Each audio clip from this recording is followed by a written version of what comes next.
से बोला छठी मैया की डीजे सुमित सतीश वर्मा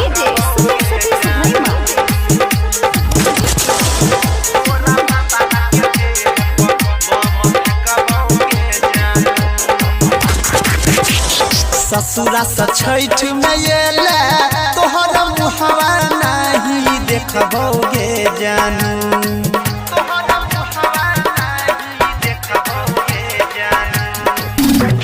ससुरा से छठ में येले तोहर मुहवा नहीं देखबोगे जानू।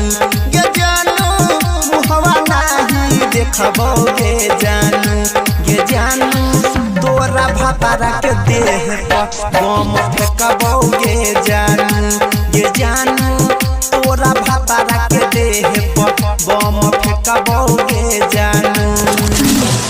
ससुरा से छठ में येले तोहर मुहवा नहीं देखबोगे जानू। गे जानू मुहवा नहीं देखबोगे जानू।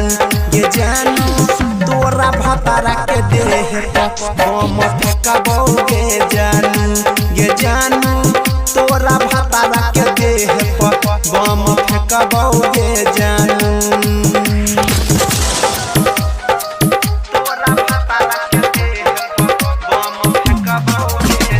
डीजे सुमित सतीश वर्मा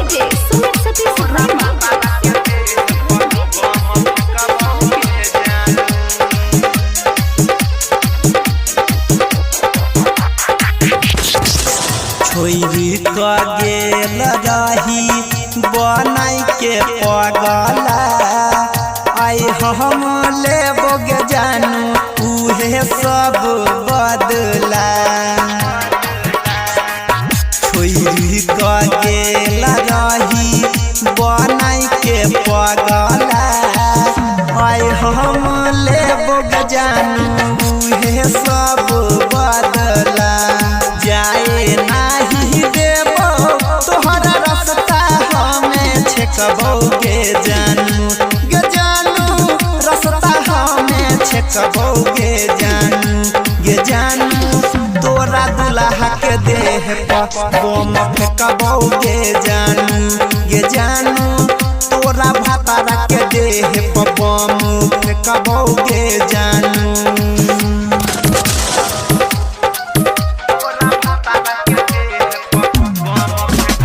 डीजे सुमित सतीश वर्मा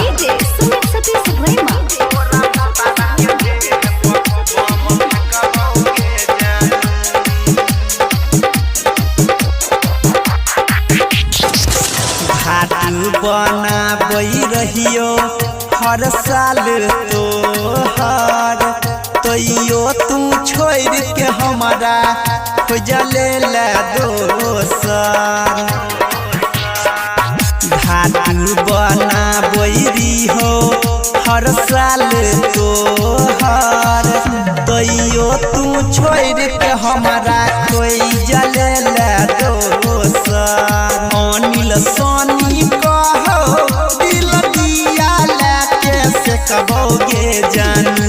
गे जानू दिया लेके से कबोगे जानू।